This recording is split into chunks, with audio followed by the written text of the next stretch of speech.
আজি ঐতিহাসিক ফুলগুৰি ঢেৱা দিৱস।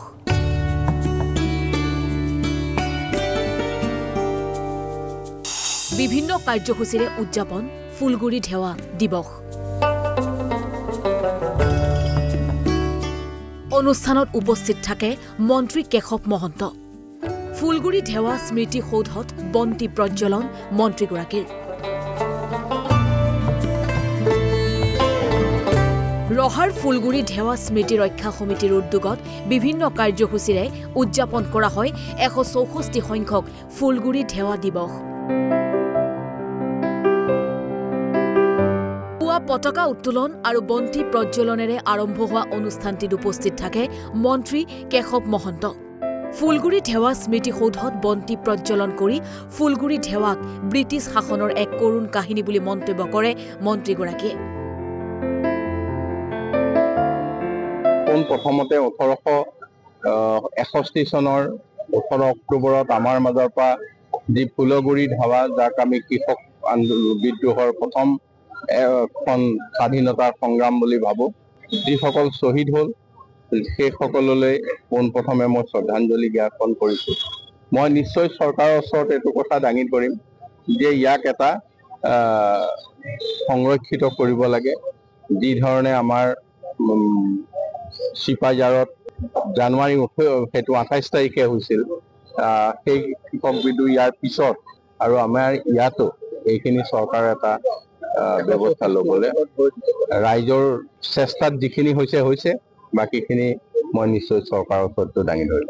অনুষ্ঠানটিত উপস্থিত থাকি বন্তি প্ৰজ্বলন কৰে নগাঁও জিলা আয়ুক্ত দেৱাশীষ শৰ্মায়ো। উল্লেখযোগ্য যে সম্প্ৰতি বেদখলকাৰীৰ কবলত পৰিছে ব্ৰিটিছৰ গুলীত নিহত বহু কৃষকক গোপনে সৎকাৰ কৰা স্থান, যাক মানুহপুৰা বিল হিচাপেও জনা যায়। সেয়েহে এই ঐতিহাসিক চৰকাৰী ভূমি বেদখল মুক্ত কৰি ফুলগুৰি ঢেৱাৰ নামত পঞ্জীয়ন কৰা হ'ব বুলি আশ্বাস প্ৰদান কৰে জিলা আয়ুক্তগৰাকীয়ে। যে সময়ত যোন ভাগ এটা ডাঙৰ বিল আছিলে, সেই বিল ভাগ আজি এটা সৰু পুখুৰীলৈ ৰূপান্তৰিত হৈছে। সেই বিল আমি পুনৰ নিৰ্মাণ কৰিব লাগিব।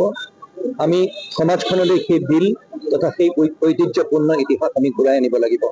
আজি মই ভাবোঁ যে তেওঁলোকক স্মৰণ তথা নমন কৰাৰ লগে লগে আজি শ্বহীদসকলৰ প্ৰতি আমাৰ প্ৰকৃত শ্ৰদ্ধা অকল তেতিয়া হ'ব যেতিয়া আমি এই জাগাটুকুৰাৰ ঐতিহ্যপূৰ্ণ ইতিহাস তথা ৰোমন্থন কৰাৰ লগে লগে সেই স্মাৰক বা সেই জাগাটুকুৰা য'ত সেই শ্বহীদসকলক তেওঁলোকক সদাহ কৰা হৈছিলে, এটি সুন্দৰ এটি অকল পৰ্যটক নহয়, ইতিহাসে স্মৰণ কৰিব পৰা এই অনুষ্ঠানে আমি ৰূপান্তৰিত যাতে কৰিব পাৰোঁ। এয়া স্থানীয় ৰাইজ, বিধায়ক মহোদয় তথা সকলো একত্ৰিত হৈ এটা সংকল্পবদ্ধ হৈছে। আমি একেলগে মিলি কাম কৰি যাম। আনহাতে অনুষ্ঠানত অংশগ্ৰহণ কৰি মানুহপুৰা বিলতো এটা স্মৃতিসৌধ নিৰ্মাণ কৰাৰ প্ৰতিশ্ৰুতি দিয়ে ৰহাৰ বিধায়ক শশীকান্ত দাসে। যে যিখিনি ঠাইত আমাৰ বীৰ শ্বহীদসকলক সমূহীয়াভাৱে অন্ত্যেষ্টিক্ৰিয়া কৰা হৈছিলে, আমি সেই ঠাইডোখৰলৈ এতিয়া আমি ইয়াৰ পৰা আমি একেলগে আমাৰ জিলা আয়ুক্তগৰাকীৰ সৈতে আমি একেলগে তালৈকে যাম। আমি সেই ঠাইখিনিতো আমাৰ শ্বহীদসকলৰ স্মৃতিক আমি সজীৱ কৰি আমাৰ উত্তৰ পুৰুষৰ হাতত যাতে শক্তিশালীভাৱে দি থৈ যাব পাৰোঁ, তাৰ কাৰণে আমি তাৰ যিটো মাটিখিনি আমাৰ ঢেৱা সমিতিৰ নামলৈ অনাৰ পৰা আৰম্ভ কৰি তাৰ গোটেই আন্তঃগাঁথনি কেনেধৰণে কৰা যায় গোটেইখিনি আমি ইতিমধ্যে মিলিত হৈছোঁ। আৰু পৰৱৰ্তী সময়ত আমাৰ বীৰ শ্বহীদসকলক শ্ৰদ্ধা জনাই বা তেখেতসকলৰ স্মৃতিত আমি মানুহপুৰা বিলতো এটা স্মাৰক আমি প্ৰস্তুত কৰিবৰ কাৰণে আজি আমি সিদ্ধান্ত গ্ৰহণ কৰিছোঁ। ইংৰাজৰ বিৰুদ্ধে ফুলগুৰি ঢেৱা তথা ব্ৰহ্মপুত্ৰ উপত্যকাৰ প্ৰথম কৃষক বিদ্ৰোহ হিচাপে চিহ্নিত হৈ ইতিহাসৰ পাতত জিলিকি ৰল নগাঁৱৰ চহা কৃষকৰ এই বিদ্ৰোহ। কিন্তু পৰিতাপৰ কথা যে আজিও ঐতিহাসিক ফুলগুৰি ঢেৱা দিৱসে লাভ কৰা নাই চৰকাৰী পৃষ্ঠপোষকতা। ৰহাৰ পৰা মৃণাল তামুলীৰ ৰিপৰ্ট, অসম লাইভ 24।